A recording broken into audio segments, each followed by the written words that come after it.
campaign funds citizen niyo? ng period. Maraming citizen, maraming Chinese citizen, lolo ko, naturalized citizen. O citizen yun. Sir, how about your campaign funds? How are you going to... Yan ang problema. Kaya kailangan kita sa katabi ko. Nung kinalaman ko... Wala pong kain, chewing gum na lang.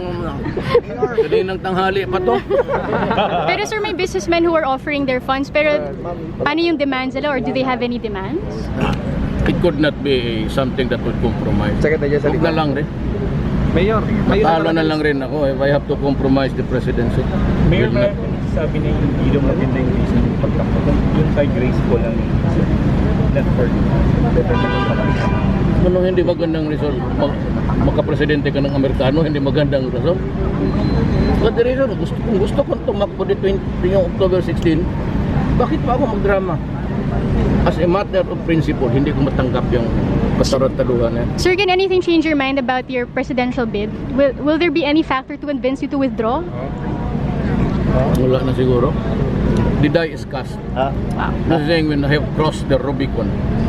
Rubicon is a bridge na papunta na ng slaughter.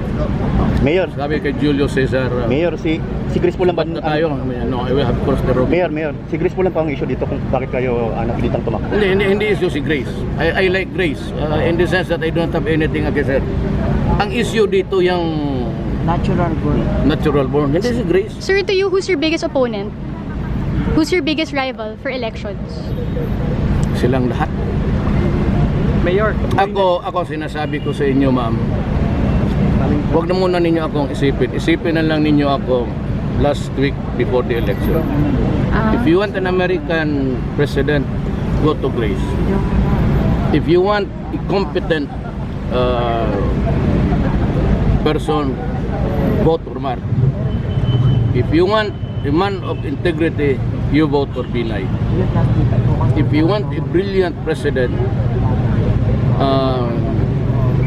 integrity and all, competence, vote for Miriam. Ako, For Miriam? isipin nila niya ako sa last week before election.